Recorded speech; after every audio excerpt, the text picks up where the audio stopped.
Il y a un an, le, le Paris Saint-Germain, à cette période, venait de se qualifier pour les huitièmes de finale de Ligue des Champions et jouait contre Liverpool. Et il y a un an, on venait de tirer Liverpool et on était en pleine confiance. Même si euh, c'était une équipe très forte à l'époque, où ils étaient premiers en Ligue des Champions, premiers en Première Ligue très largement avec 10 points d'avance sur Arsenal. C'était une équipe en confiance. Et nous, on venait de nous qualifier in extremis en battant 4-2 Manchester City et en ayant battu quasiment un mois auparavant. Et on a réussi à battre Stuttgart 4 buts à un mois auparavant. On s'est qualifié quelques semaines à l'avance en battant Brest 3-0 et 7-0 la semaine qui a suivi. On était quand même en confiance. Doué marchait sur. Doué n'était pas encore le Doué qu'on a connu en fin de saison, puisque aujourd'hui ce n'est plus le Doué voilà, qu'on a connu. Varaskelia s'est vite adapté au collectif. Dembélé est en train de marcher sur l'eau à l'heure actuelle. Là, actuellement, je sais pas, il a disparu. Mais là, très clairement, ce n'est plus ce qu'on a vu la saison dernière. Très clairement. On a vu des bons matchs en Ligue des Champions. 4-0 contre l'Atalanta, 7-2 contre le Bayer Leverkusen et 2-1 à Barcelone avec 4 ou 5 absents titulaires. Mais on a vu aussi des mauvais matchs. Euh, et les bons matchs, on a eu. Hein. Il y a eu le Sporting aussi qui était un très bon match. Mais bon, il y a eu des joueurs qui nous ont plombés. On va pas dire lesquels. Vous connaissez. Et il y a eu des mauvais matchs. Bilbao était un très mauvais match. Le match contre. Même si le gardien en face, ça fait un gros match. Le match contre Newcastle catastrophique. Le match contre Monaco catastrophique. Et le match de ce soir aussi catastrophique. Je suis désolé, hein, je suis content de la qualification, mais je ne suis pas content de la manière. Tu joues contre une équipe de ton propre championnat. Alors d'accord, Monaco c'est plus fort que Brest sur papier. Alors après ça reste encore à prouver vu la série de Monaco. Je ne sais pas si Monaco est plus fort que Brest pour l'instant. Bon, sur papier déjà Monaco est plus fort que Brest. Il n'y a pas de souci. Là-dessus on est d'accord. Ensuite, Monaco est une équipe qui a du mal. Parce qu'à l'heure actuelle, ils sont je crois huitième en Ligue 1. Et ils sont éliminés maintenant de la Ligue des Champions. Bon, il leur restait que la Ligue des Champions va se soigner de la Coupe de France. Donc ils voulaient sortir la tête haute, bien sûr. Mais toi, tu es le Paris Saint-Germain et tu n'es pas capable, c'est une équipe de ton propre championnat et tu n'es pas capable de battre Monaco. Vous vous rendez compte dans 3 matchs contre Monaco, parce qu'on va les jouer là bientôt en championnat, je ne sais pas, juste avant le match contre le Barça ou juste avant le huitième de finale, bah on les a pas battus. En 3 matchs, c'est un match nul, une défaite. Hein. En 3 matchs, c'est quoi? C'est un match nul, une défaite et une victoire. Vous vous rendez compte? Et on va les jouer là au prochain match de Ligue 1 au Parc des Princes. Prochain match de Ligue 1 au Parc des Princes, c'est contre Monaco. Hein. Le vendredi 6 mars, c'est contre Monaco. Et samedi, on joue contre. Samedi, on joue le Havre, mais vendredi 6 mars, c'est contre Monaco. Et vous savez que sûrement que les matchs allés de Ligue des Champions, ce ne sera pas le 6, mais ce ne sera pas la semaine du 9 mars. Hein. Ce sera la semaine du 16 mars. Voilà. Donc c'est 17 et 18 mars. Non, c'est 17 et 18 mars. Non. Ah si, c'est ça. C'est 7 et les matchs allés de Ligue des Champions, pardon. C'est 17 et 18 mars pour les matchs retour. Mais c'est 9 et c'est 10 et 11 mars pour les matchs allés. Donc justement, donc les huitièmes de finale sera après le match contre Monaco. Donc justement là tu vas jouer le Havre samedi, tu vas jouer Monaco vendredi qui suit, et après tu as ton huitième de finale, le Barça ou Chelsea. Donc là maintenant dans 2 semaines ça ne va plus rigoler. Ça ne va plus rigoler, là tu vas avoir que des gros matchs. Mais là ce soir c'est pas possible. C'est pas possible de faire un match comme ça. D'abord, tu es lent à la construction, tu ne proposes pas de solution, le porteur de balle est tout seul, Vitinha n'a pas de solution, tu n'attaques pas ta balle, c'est très compliqué, tu ressors pas, tu récupères pas, tu mets pas d'intensité, il n'y a pas de mouvement, ça joue à la baballe. C'est non en fait. Non, on ne peut pas se permettre, on est champion d'Europe, bon, en titre, on ne peut pas se permettre de de faire des matchs comme ça. Et c'est pas la première fois. Contre Tottenham, c'est la même chose. Contre Bilbao, c'est la même chose. Sauf que tu as pu réagir. Maintenant, tu es devenu une équipe à réaction. C'est ce que je disais la dernière fois. Quand tu étais mené 2-0 contre eux. Sauf qu'il n'y a plus la victoire à la fin. Parce que là, le PSG s'est fait revenir. Et sur la dernière occasion, peut-être que, voilà, ce soir, qui a sauvé. Ce soir, on ne peut même pas dire que Paris était plus fort que Monaco. On ne peut pas dire. Parce que ce match PSG-Monaco, c'était équilibré finalement. On va dire que c'était équilibré. Parce que Monaco a ouvert le score sur une erreur. Alors, une erreur. Déjà, les 10 premières minutes, je ne sais même pas comment tu peux te faire aussi balader par une équipe de Monaco. Monaco se balade, Monaco fait des passes. Il y a beaucoup de passes ratées. Dès que tu récupères le ballon, une passe, c'est raté. Une passe, ça retombe dans les pieds de Monaco. C'est pas normal. C'est pas normal en Ligue des Champions de rater autant de passes. J'ai jamais vu un Paris Saint-Germain rater autant de passes. C'est pas possible. Et à la 9e minute, tu peux te prendre un but déjà sur une passe ratée de Pacho. Tu peux te prendre un but déjà. Et là, c'est le premier avertissement. Deuxième avertissement, tu es dans la surface. Hop là, tu rates encore une passe. Non, mais c'est pas possible de rater autant de passes. C'est vraiment pas possible. Et là, en première mi-temps, mais il y a des joueurs qui n'ont pas de niveau. Je suis désolé. Il y a des joueurs qui n'ont pas de niveau. Barcola n'avait pas de niveau ce soir. Qu'est-ce qu'a fait Barcola ce soir? Barcola, à un moment, il a touché là-bas. Ok, c'est bien. Mais là, franchement, Vanderson nous a fatigués. Varaskelia, quand il est à droite, c'est pas la même chose que quand il est à gauche. Ça, Enrique le sait, mais bon, il continue toujours à le faire. Mais je ne comprends pas comment tu peux jouer un match de Ligue des Champions comme ça. C'est vraiment catastrophique. Ce soir, franchement, c'est catastrophique. Et tu es devenu maintenant une équipe à réaction. Mais le problème, c'est qu'aujourd'hui, ça passe contre Monaco. Mais ça va pas tout le temps passer. C'est ça le problème. Regardez Marquinhos sur le centre de Zakaria, par exemple. Quand il centre, là, Zakaria, Safonov ne voit pas, donc il dégage le ballon. Mais il y a Hakimi et Warren qui se fait avaler sur la percée, le centre.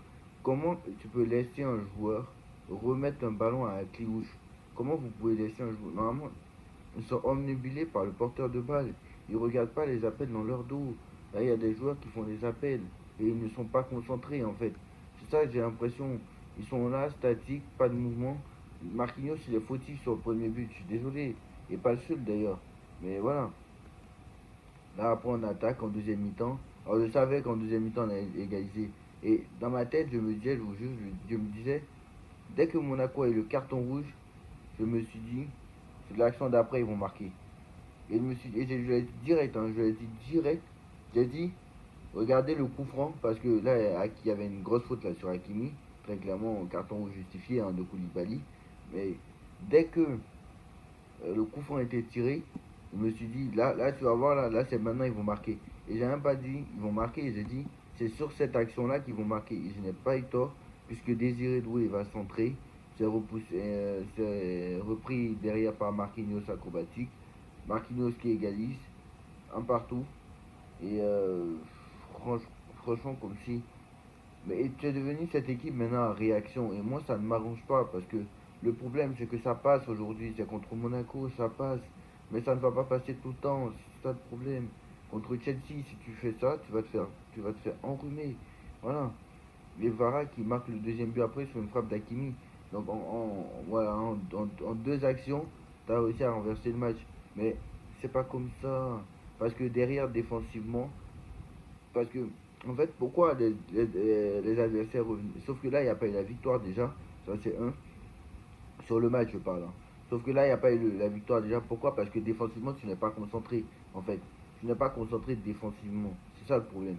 Et sur la dernière action de Monaco, là, où ils viennent d'égaliser, parce qu'ils n'ont quasiment rien fait hein, après le deuxième but. Bon, déjà, ils sont à 10, donc c'est déjà très compliqué de faire quelque chose.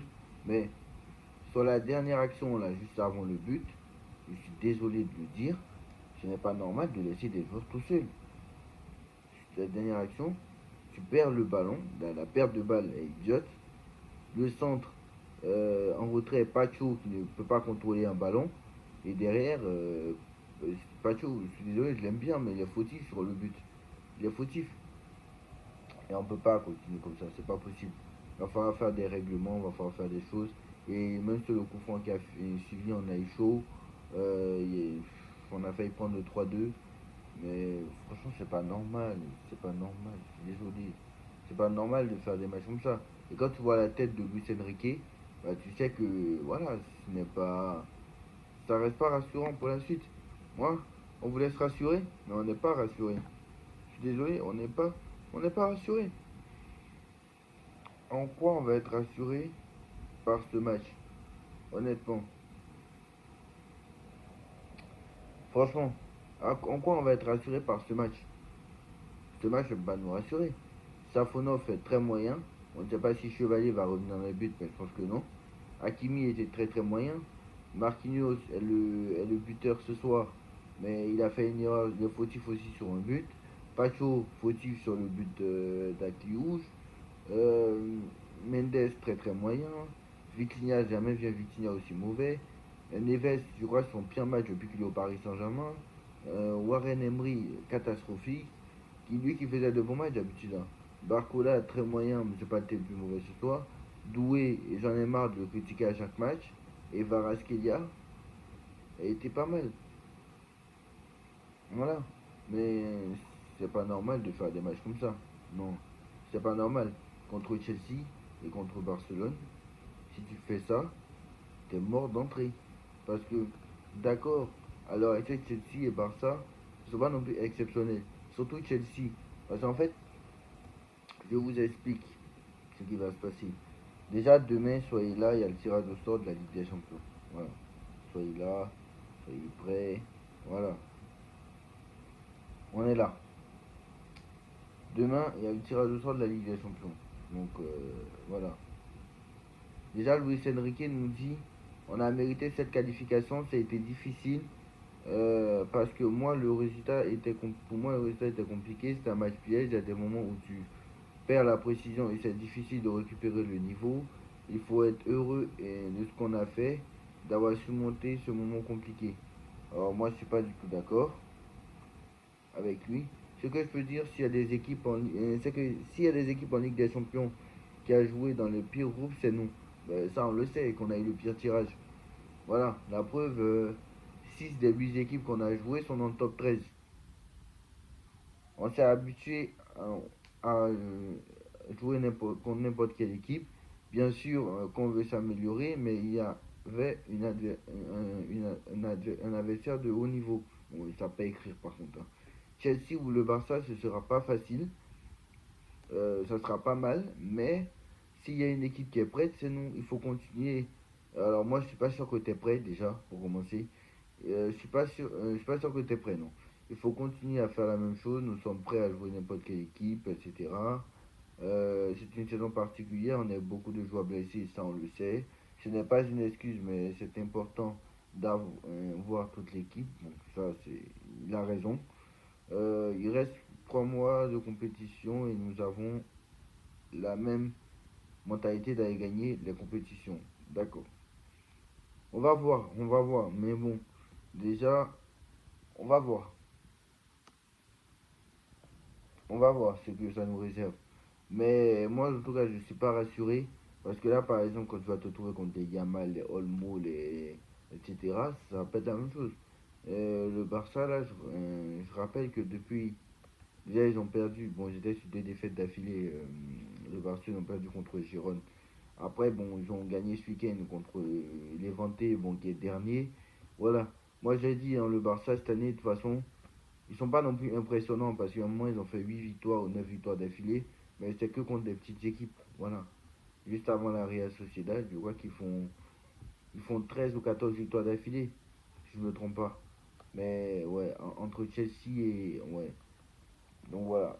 Mais c'est contre des petites équipes. Voilà. Il n'y a que l'Atlético qui a entre guillemets grosse équipe et encore.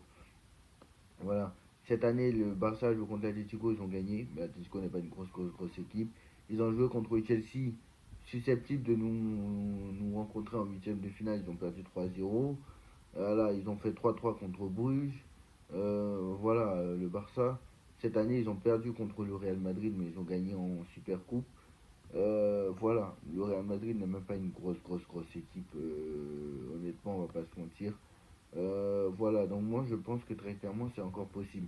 Parce que le Barça cette année, franchement, Ils ont gagné à Newcastle, certes une équipe très difficile à jouer, mais voilà, ça reste Newcastle, ce n'est pas non plus une grosse équipe. D'ailleurs, ils peuvent rencontrer soit Newcastle, soit le Paris Saint-Germain, hein. Donc voilà. Donc voilà. Peut-être qu'ils nous rencontreront. Mais Newcastle, c'est pas non plus une grosse équipe. Ils ont perdu contre Paris, ils ont perdu contre le Real Madrid en octobre dernier. Voilà, la seule grosse équipe qu'ils ont battue, franchement, c'est l'Atlético Madrid. Encore, c'est la seule grosse équipe qu'ils ont battue. Le Barça, cette année, ils n'ont battu aucune grosse équipe. Voilà. Dès que le niveau s'élève cette année, voilà, ils n'ont pas joué contre beaucoup. Et Chelsea, eux, par contre, euh, ils sont sur courant alternatif, c'est-à-dire qu'ils sont capables de battre le Barça. Là, ils ont battu le Barça. C'est vrai qu'ils ont perdu contre Arsenal en demi-finale aller. Mais voilà, on va voir ce que fera Chelsea dimanche contre Arsenal à l'Emirates. Donc ça va être intéressant. Mais Chelsea, ils sont sur courant alternatif, c'est-à-dire ils sont allés gagner 3-2 à Naples par exemple. Mais ils sont capables de faire de bons matchs. Par exemple, match nul contre City. En première ligue, par exemple, ils ont fait nul à City. Ils sont capables par exemple, ils ont gagné Barcelone 3-0 chez eux. Ils sont capables de faire de bons matchs, comme ils sont capables de faire du meilleur comme du pire. Par exemple, à l'Atalanta, ils ont perdu, par exemple. Ils ont fait 0-0 contre Bournemouth en première ligue. Bon, c'est vrai que vous allez me dire, ça peut arriver. Mais ils ont fait 2-2 contre à Karabag, par exemple. Ils ont fait 2-2 sur le terrain de Karabag. Voilà. Alors qu'ils ont gagné 3-0 contre Barcelone. Donc très clairement, c'est une équipe contre qui tu ne sais pas quoi, où, où t'en attendre. Tu ne sais pas en fait quoi t'attendre de cette équipe en fait. Ils sont capables du meilleur comme du pire, voilà. Mais que ce soit Chelsea ou Barça, ça va être compliqué. Mais moi, je préfère Chelsea, même si je ne sais pas sur quel pied danser avec eux. Au moins, je suis fatigué, mais au moins, ce ne sera pas le Barça. Parce que le Barça, alors ils sont, alors, je sais pas, le Barça, je pense que c'est plus facile de battre le Barça que Chelsea. Mais par contre, ouais, parce qu'aller jouer, déjà aller jouer, parce que, et je m'explique, déjà aller, dans tous les cas, ça va être compliqué, mais je pense que ça va être moins dur de battre le Barça. Pourquoi? Parce que déjà le Barça défensivement, c'est pas non plus exceptionnel, déjà. Deuxième chose, c'est que le Barça n'a battu aucune grosse équipe cette année, voilà, ça c'est une deuxième chose. Troisième chose, c'est que au Camp Nou, déjà, on est sur 3 victoires d'affilée depuis la remontada, ils ne nous ont pas battus. On a gagné encore cette saison avec 5 ou 6 absents. Euh, Quoi d'autre? Voilà, le Barça, c'est une équipe à qui on est habitué à jouer en fait. Alors que Chelsea, oh, je sais que Chelsea, on a joué beaucoup lors de Laurent Blanc, etc. On a joué aussi contre quand Laurent Blanc était là. Voilà, on a joué contre eux aussi voilà, l'année dernière déjà en finale de Coupe du Monde des clubs quand ils nous ont battus. Voilà, mais moi c'est surtout ça parce que je n'ai tellement pas digéré la finale de Coupe du Monde des clubs que je veux leur faire mal. Parce que quand même, quand tu les élimines, tu leur enlèves un trophée. Et quand même, Paris a battu quasiment tous les clubs anglais cette saison, sauf Chelsea. Bon, Newcastle, voilà, Newcastle, mais Paris a battu quasiment toute l'Angleterre en 2025. Voilà, en fait, c'est l'équipe qu'on n'a pas battue en 2025. On a battu toutes les grosses équipes: Atlético, Real Madrid, Barcelone, Liverpool. On a battu les 3 meilleures équipes de chaque championnat, je pense. On a battu Bayern, on a battu en 2025, on a battu qui? Le Bayern, même s'ils nous ont battu en novembre. On a battu le Barça. On a battu, on a battu le Real. On a battu l'Atlético. On a battu l'Inter Milan. On a battu Arsenal. On a battu City. On a battu, voilà, vous avez compris. On a battu Aston Villa, etc. On a battu toutes les grosses équipes. Donc c'est surtout pour ça que je préfère qu'on affronte Chelsea, parce que Chelsea, ils nous ont battus en finale de Coupe du Monde de club, et ils croient que c'est les seuls qui peuvent nous battre, alors qu'ils savent très bien que s'il n'y a pas une histoire de on est fatigué, etc. et tout, on les gagne. Voilà, très clairement, voilà, on les gagne largement. Donc voilà, dites-moi en commentaire ce que vous en pensez. Cette vidéo était un peu longue, mais bon, il fallait parler du tirage au sort des huitièmes de finale qui aura lieu donc demain. Rendez-vous demain demain soir pour débriefer le tirage. On va voir ce qui en tombe. Perso, je préfère Chelsea, honnêtement. J'espère que ce sera Chelsea. Dites-moi en commentaire, on se retrouve très vite pour une nouvelle vidéo. Tchuss.